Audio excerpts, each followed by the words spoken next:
All right, Panther Lair, let's talk about the Blake Hinson effect in the Pittsburgh Panthers' victory over the Louisville Cardinals this past Saturday. Now, everybody knows that is probably listening to this video that Hinson dropped a career-high 41 points on Louisville, but it wasn't just his scoring that had an impact on the outcome. Pitt is starting to tap into some of his offensive gravity as a shooter, a lot of off-ball movement and kind of how that influences the defense, and it's starting to open opportunities for other players. So we're going to look at 3 possessions here that kind of exemplify those things, and we're going to talk about what they did with Hinson in order to get these looks for those players. So these first 2 are going to be alley-oops to Federico. They do not actually convert, but you're going to look at the design here in respect to what Hinson was doing as to why I think Pitt is going to continue to build on these, and it's more than likely that they're going to be successful at some point. So we're going to jump into this first possession here. It is the first possession of the game. You're going to see Louisville is going to try to show here on Carrington, and Federico is going to roll here into the middle of the paint. So there's the show, kind of quick slip, so not really even too much of a screen. Bub really good at jump passing here, and Hinson is going to try to lift out of this area. Why this is really key is because if you're so locked in onto the threat of Hinson shooting, the idea is that he drags his defender with him, and then there's no one on this weak side to tag Federico.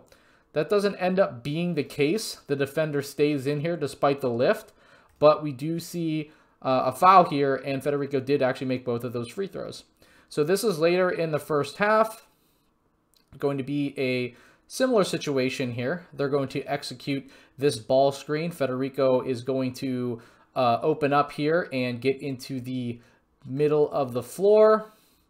And now the same thing. So you're going to see that lift executed, trying to drag out this defender so there's no weak side low man tag. The difference here is as Jeffress came through here and ran to the corner, that his man just chose to stay in the paint to defend. Jeffress not known for his shooting, so his defender is definitely going to sag off in this scenario, and it ends up getting broken up.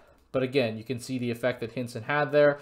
And this last one is just pure shooting gravity here. So you're going to see really good. First of all, I really like this screen here by Guillermo Diaz-Grand. So he comes up and he just like flips the screen, changes the angle immediately. And so now you have this defender that was going to show early thinking the screen was on this side. So Bob, Low rather, capable of going left definitely or right. Now he's getting to go down on his dominant hand downhill with this defender never really quite getting back into the picture enough. And this is going to be a kick out here to Low. So a really good read. And you're going to see what ends up happening here is that Hinson's defender is going to stunt for us, but he is absolutely not going to completely commit here to Leggett shooting this 3. They're absolutely going to live with Leggett shooting this 3. We do not want Blake Hinson shooting this 3. And it ends up opening a really clean look. Like Leggett just steps in here. I don't think he's phased. He doesn't make this shot. He did go 2 for 4 on 3-pointers, so clearly the man can shoot, but they weren't going to leave Hinson. And I think the Panthers are finding more and more ways to tap into those types of things to free up shots for other players. That's something they really didn't do early in the beginning in the season. It didn't seem like they really had a great idea of how to go about it, but now you're starting to see that evolve more and more and more, certainly at the right time for Pitt and for Blake Hinson.